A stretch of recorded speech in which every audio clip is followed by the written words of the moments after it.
What's going on YouTube, and welcome to another Final Fantasy XVI video. In today's video, I will be diving deep into Final Fantasy XVI's combat and helping you get better with combos, so make sure you stick around till the end of this video if you want to be able to combo like a pro in Final Fantasy XVI. Before we get into this video though, make sure you guys hit that like button and let's get this video to over 500 likes if you want to see more Final Fantasy XVI, Final Fantasy VII Rebirth, and Ever Crisis guides and news videos. Make sure you guys hit that subscribe button if you haven't already and ring the notification bell to be notified for future videos. Now, the first thing that we're going to be talking about is launching enemies to start your aerial combos. There are many ways to do this, so I'll be going over all of them, and then you can choose whichever one is easier for you or works better in the moment. Keep in mind though, not every enemy in the game can be launched.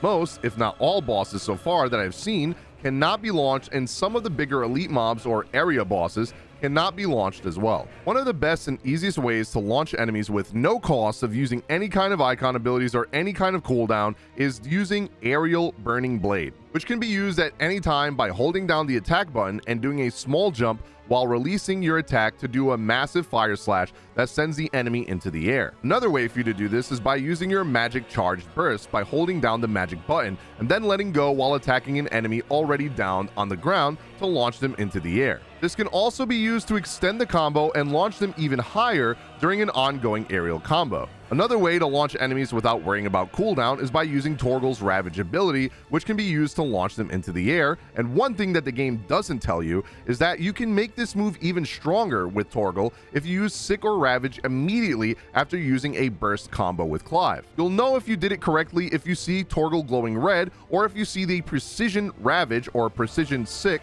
pop up on the screen. Then of course we have our icon abilities that also launch enemies. The ones that we know of so far from the demo are Garuda's Wicked Wheel and Phoenix's Rising Flames. But of course we can definitely expect more icon abilities that can launch enemies once we have the full game. I will definitely be making separate videos on those once I get my hands on them, so keep an eye out for that. Now that we've covered launching, let's talk about what to do next while in the air to keep these combos going and deal even more damage. The good thing about these aerial combos is that most enemies will not be able to reach you to do damage while you're in the air. But once we have the enemy in the air, there are many things you can do to keep the combo going.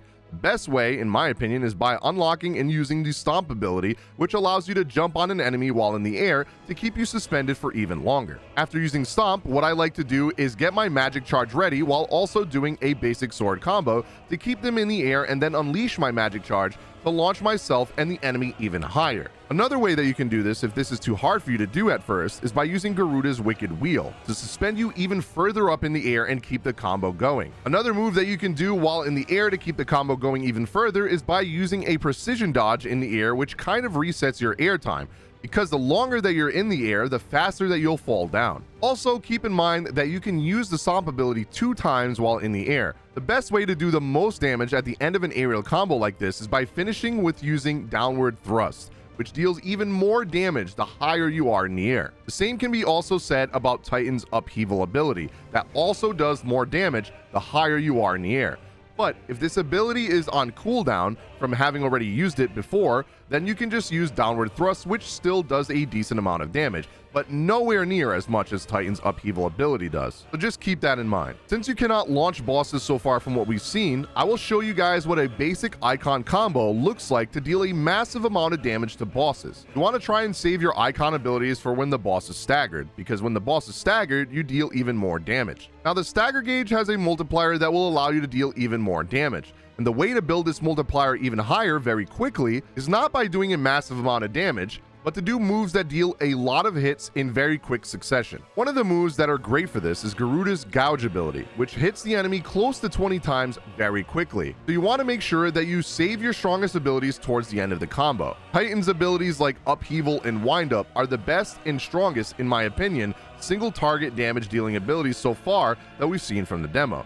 But again, I'm sure that we will see many more abilities once the full game comes out, and you can expect me to make videos on those as well. So to start this combo while the boss is staggered, I'm going to start by using Phoenix's Scarlet Cyclone and then immediately go into Garuda's Gouge ability to build that multiplier even higher. Right after that, I'm going to use Garuda's Wicked Wheel to build that stagger even more and launch me into the air. while immediately following up with Titan's Upheaval to slam myself back down on the ground and deal massive damage since the stagger multiplier is much higher. And then to finish off the combo to deal the most possible damage, I use Titan's Wind-Up ability, which does the most single target damage in the game as of the demo. Now, of course, this is a very basic combo, but it's all we had available in the demo. Once I get my hands on the full game, you can bet I will be making even more advanced combo guides for you all. So definitely keep your eyes out for that. And there you have it, my guide on how to combo in Final Fantasy XVI like a pro.